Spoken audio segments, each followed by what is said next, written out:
He's going to give you just a quick overview of sea lamprey control, its historical view, and the need for the future. So, Don, welcome to start off the sea lamprey portion of the common session.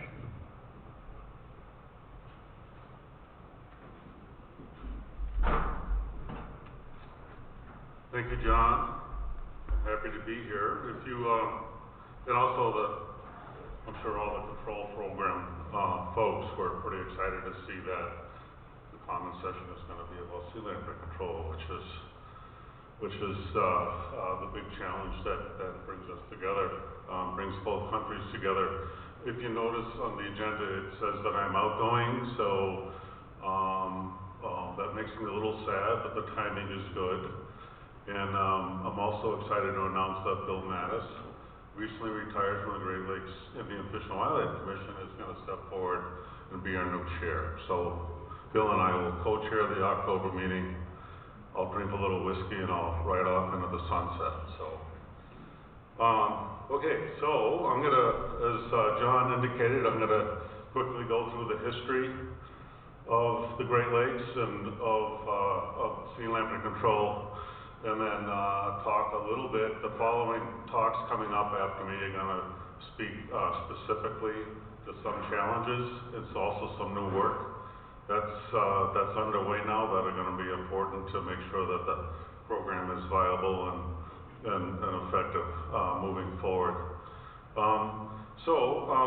Prior to European settlement on the basin, there were estimated to be as many as 120 different indigenous groups that relied heavily on the aquatic resources in the Great Lakes, both for food and also as a form of currency.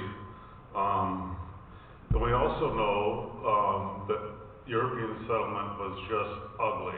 There's no other way to say it. There was large-scale harvest of the timber in the basin, led to severe nearshore habitat loss because of erosion.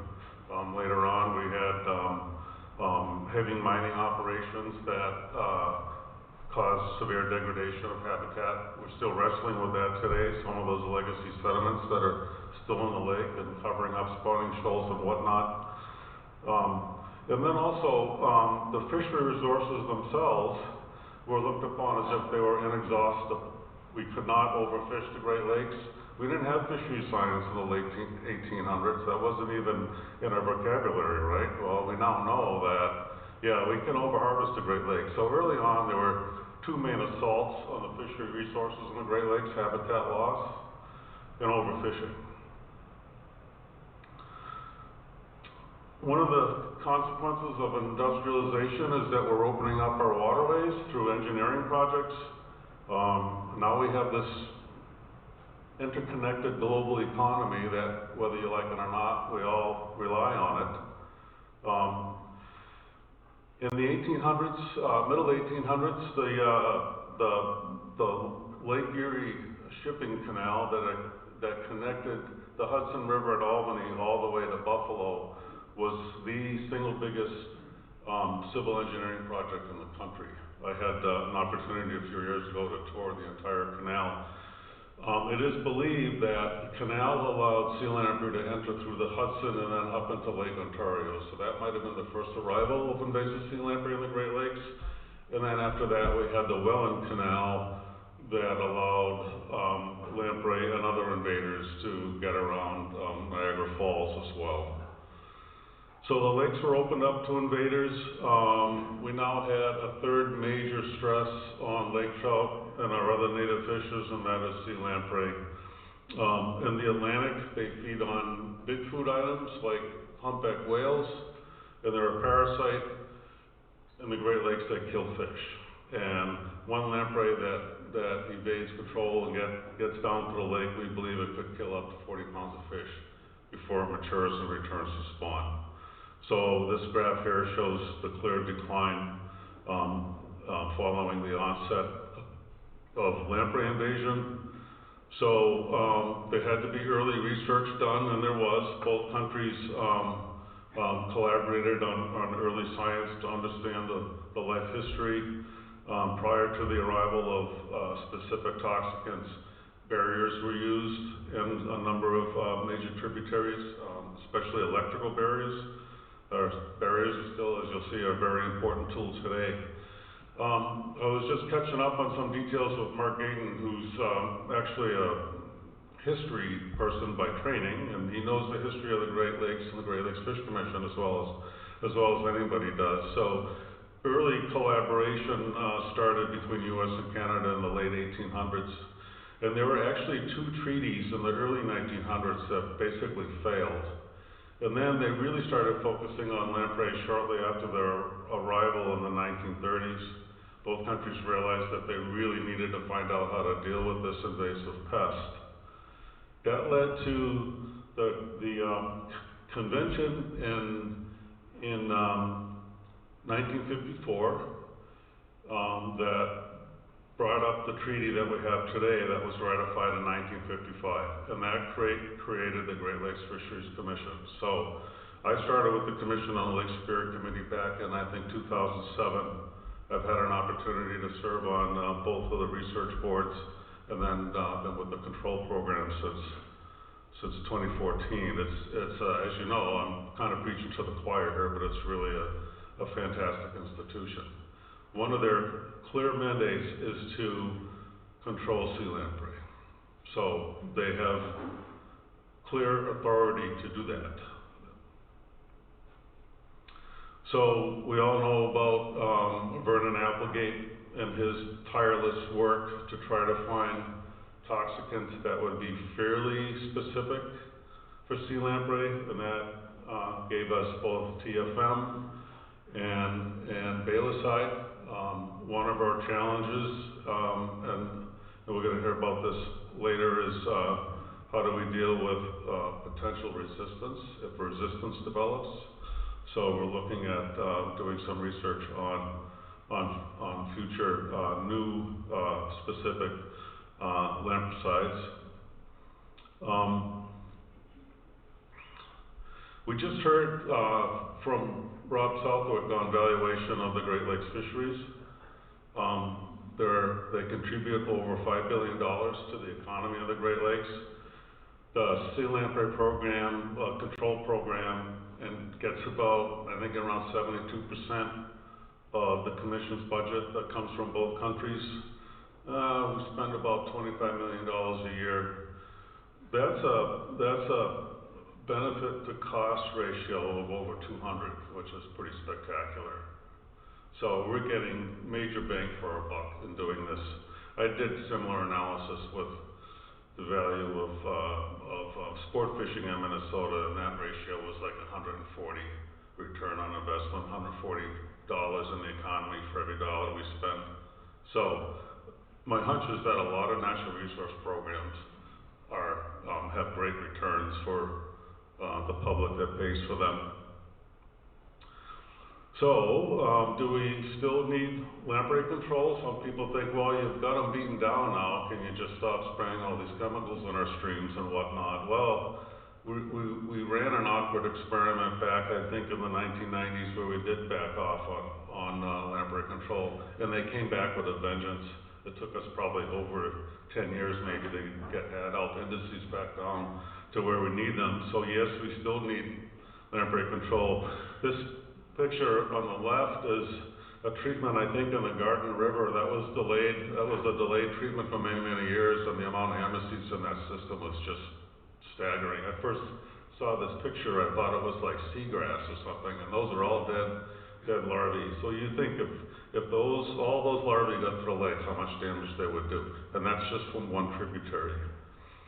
So I mentioned barriers. Barriers are a very important part of the program. This shows the partial inventory of barriers throughout the basin. So the fact of the matter is we kill many sea lamprey larvae with lampricides. There's far more larvae that are never spawned because of barriers. Now, we heard a little bit yesterday about what we call the connectivity conundrum, and we're trying to work on that. Fish Pass is is hopefully gonna give us the tool to find out how we can develop new technology for selective passage of fish. Your average stream ecologist looks at a dam and they get blood in their eyes because they want it out. So, but people need to realize that without those barriers, we might not even be able to handle the control program. Some of our bigger drainages, the black sturgeon in Ontario is a really good example. The Manistee on the Upper Peninsula is another one. These are big, very dendritic drainage systems, and they would be very costly to treat. And we also know that we don't get 100% kill. So TFM's about 90% effective. On a system like the black sturgeon, I heard people state that we would probably only be about 80% effective. So having barriers in systems like that is just really important. So back to lampreycides, we treat about 500 tributaries, and they need to be treated on maybe a 3 to 5 year cycle, depending on how quickly the larvae will grow through their larval stage and transform and move to the lake and become a parasite. So obviously in highly productive systems, maybe with a longer growing season, they can be out of the sediment after spawning in about 3 years, and then for less fertile systems it could be up to 5. And we treat about 100 tributaries each year. Balicide's another really important one that we use to treat lentic areas. The St. Mary's River was a great proving ground to show that balicide can be very effective in treated infestations in lentic systems. So we have several task force that do critical parts of the entire program. A really important one is the larval assessment unit. They move around the basin checking to see which tributaries do we need to treat. The larvae getting up to be a certain size where we think they're going to get close to transforming, and we need to get in and treat them. We use it to evaluate if barriers are effective. The old dam on the Manistee has been leaking lamprey for a while now, so we know that we're getting some infestations upstream. I'm also happy to announce that finally the Army Corps of Engineers released their request for proposals to replace the Manistee with a purpose-built sea lamprey barrier, so that's good news. And also we need to find if there are new infestations out there. So that's like we're struggling on Lake Superior to get adult numbers down to target. And one of the hypotheses is maybe there's some lentic infestations that we haven't found yet. So, and that's kind of where new techniques like eDNA come in. If we can perfect that tool, we can use it to efficiently find new infestations of larvae. Adult assessment is another important part of the program. This shows the index streams that we have all around the lake where we actually go in and do mercury capture estimates on adult abundance, and that allows us to tell us how many adults are existing in the lake and whether we're meeting target or not for abundance of adult lamprey. And there's also a fair bit of risk management. I mentioned that TFM and balicide are fairly species specific for lamprey, but not completely. We know that, for example, lake sturgeon, another cartilaginous fish, are sensitive, so we have a specific lake sturgeon protocol that we would use in rivers that might be important nursery rivers for lake sturgeon, and then also other aquatic species that can be impacted as well, including mussels and this cute little beetle. I want to give a shout out to our collaborators down at the USGS UMass lab in La Crosse. They actually do a lot of toxicity work for us, and that's an important part of environmental risk assessment. So what are the emerging threats? And those, I'm going to not talk much about that because our speakers coming up after me are going to directly address those. Are we getting the development of resistance to pesticides? Do we need to put research into the next generation of lampreycides. You can't argue that one of the clear signals of climate change is we're having a significant increase in frequency of large storm events, these convective events that drop an awful lot of water in a short amount of time, and we're actually losing dams around the basin. We saw this happen in Michigan a couple years ago. So, you can put two and two together here. You lose a big dam and suddenly you've got the potential for a new infestation upstream.